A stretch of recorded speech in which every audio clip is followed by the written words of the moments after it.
5/8 down, 5/8 weld size, V groove, both pieces are grooved, 60-degree angle combined. Exact same thing.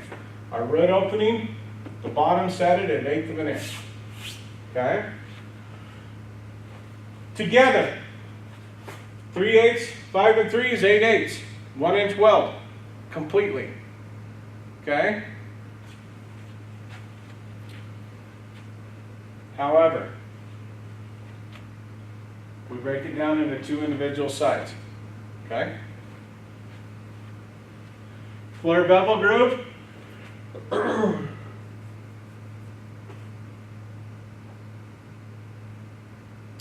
So all this has done is just giving you a variable to fill in. So this quite literally depends on what size of material we're dealing with, okay? And you may get this. At some point, you may be given variables like this that you're going to have to fill in. It all depends upon 1 inch bar, say this is 1 inch cold roll, or if it's 1/2 inch. Naturally, if it's 1/2 inch, our radius is only going to be 1/4. If it's 1 inch, our radius is going to be 1/2, so our groove's going to be deeper. So that's why it's not filled in. It depends on the size. It may give you just a variable. You as the welder have to decide how to size it and fill it in. Okay?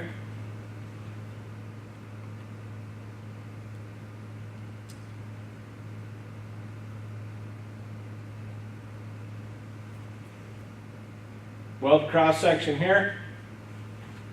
Just showing you 2 pieces of material that are welded. Okay? 1/8 of an inch, 1/8 of an inch. That's a double edge weld on an edge joint. Okay. Here's a good example of the melt through symbol. Okay. This is after welded. This is before welded. This is something you might see quite typically in a light gauge fabrication shop.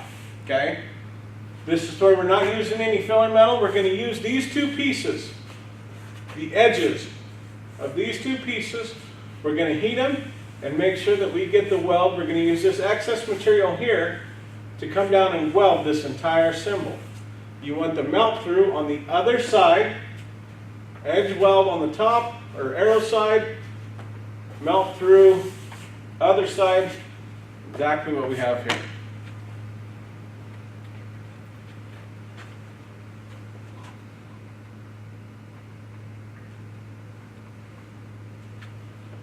This is the base symbol. And this is right here is the very beginning of everything. Okay? If you remember this or you have this, take a picture, copy it or whatever else, you have this or even draw it, you can figure out almost anything. What you need to do is take this 1 piece at a time. Arrow side, other side, number. Okay, this is for non-destructive examination. Very similar. It's in your book. It's the same welding symbol as here. So look at these 2 right here. These can be very confusing, right? You look at that and you're like, oh my goodness, what in the world is this? Okay? So let's break it down. Written specifications would read. So here's A2. Arrow side J groove, 1.25 inch deep, 20 degrees. Groove angle with 1/2 inch fillet welds. Other side J groove, 3/4 inch deep, 20-degree groove angle, so forth. Let's break it down real quick. 2.5 inch thick piece here. Okay. So when we have multiple arrow lines like this, we start on the closest one to the welding piece. All right. So in this case, we're 1.25 inch weld size of a J groove with a 20-degree prep. So real quick. 1.25 inch weld size, arrow side. This is showing this is wrong. This is the arrow side. And then the other side shows, oh, that's for that symbol. So 1.25 inch on the arrow side, This will be cut back, okay?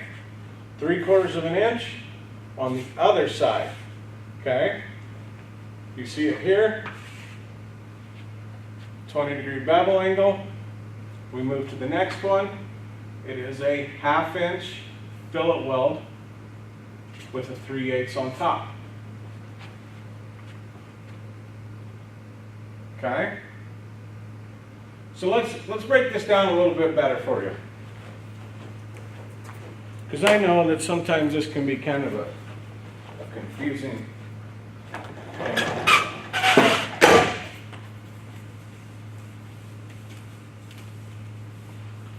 So first things first,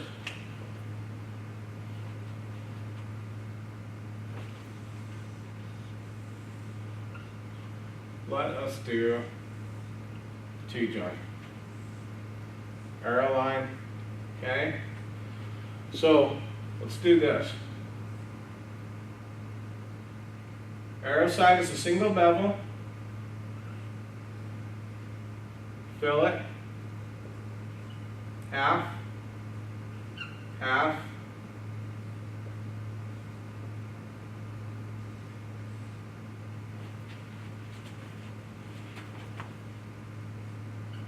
¼ inch,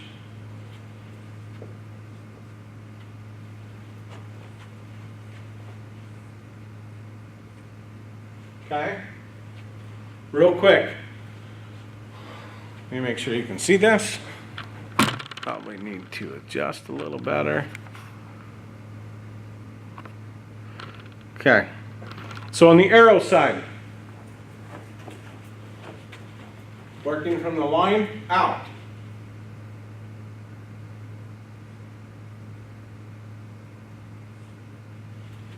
Working from the line out, our first one is a single bevel groove 1/2 inch, okay? So what do we have? That means we prep this piece right here. We're going to give it a 1/2 inch single bevel groove, and then we're going to weld that up. Now that that's done, then we want a 1/2 inch fillet weld.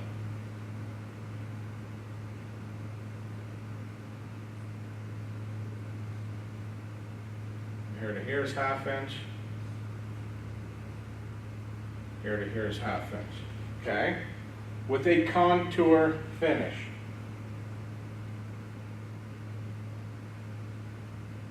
Or with a convex contour, sorry.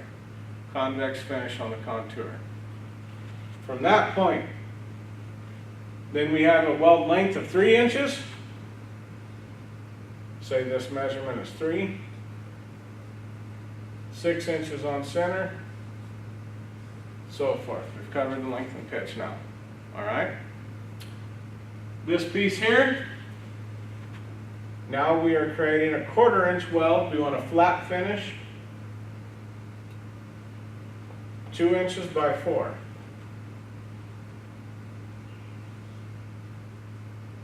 Two inch.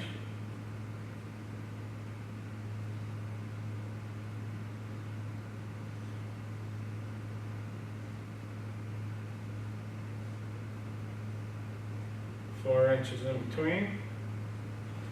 One to center. So now we know that we also have 2 inches from here to here. Helping lay that out. Okay. So here we just took something that was totally complex. We slowed it down. We did one piece at a time. We cut it apart. We learned how to evaluate and understand that welding symbol. Okay.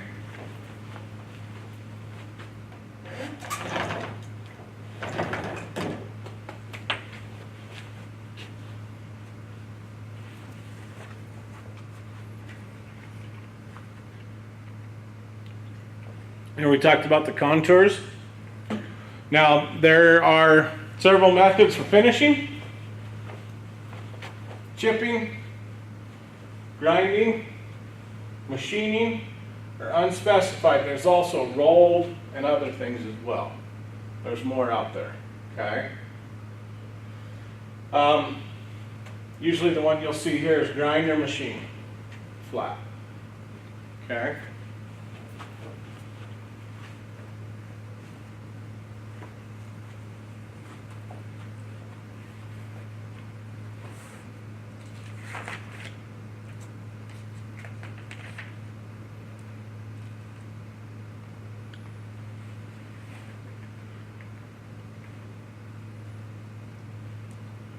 So, what I don't like, we talked about them a little bit. There's a couple things I don't necessarily care for here. I would like to see explained in much better detail. Okay, so here we go. We talked about contour symbols. So here's your non-destructive examination symbols. Okay, so Taylor reference might tell you exactly what type, examination method, letter designations. You might have RT for radiographic testing, UT for ultrasonic testing, LT for liquid testing, mag particle for mag particle testing. You can just kind of keep going along with the different non-destructive testing examinations. Okay. Field examination. So usually what you're going to see around here is either examine in the field or it's going to be in the shop. Length of section, number of examinations. You also might see a percentage. You might see 20%. So if you've got 100 welds, naturally 20 of them are going to be shot. Okay? Shot by, like, what I mean is x-ray shot. So they photo filmed it, so forth. Okay?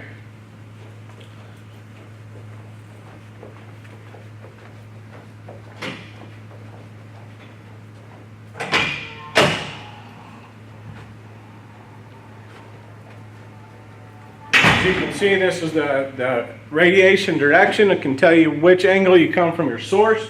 So depending on whether you're shooting double wall exposure, double wall viewing, or single wall exposure, single wall viewing would be how you could control your source, okay? So single wall exposure, single wall viewing. Very simply, you put your radiation source in the center of the pipe. Two pieces are here. You put it in the center, you wrap film around it. The radiation comes around, you shoot this entire weld. You start at the top, go this direction. You can physically pull the film off of it, be able to lay it on that piece of pipe or material, and see the entire weld in one direction. It's not always the case, especially with heavy wall tubing or say in a boiler system. You may be shooting it at what we call an elliptical shot or double wall exposure, double wall viewing. If your weld is around this way, you're going to come in at a 45-degree angle so you can see the front of the weld and the back of the weld, especially on 2-inch tubing or smaller tubing. So you can see that. But if you do this, it's really hard to see this direction and this direction. So anytime you shoot x-ray and elliptical shot, double wall exposure, double wall viewing, you need to take it from two different directions, from 90 degrees opposite of each other. So that way, when I shoot it in this direction, I'll be able to see this and this weld as well. So I get a full exposure of the entire weld joint to where I can evaluate it according to x-ray. Okay? We'll take a break here. We're going to come back and talk about, I'm going to break the welding symbol down a little bit more, but I want you to take note of the PowerPoint. Here are the different testing methods for non-destructive examination.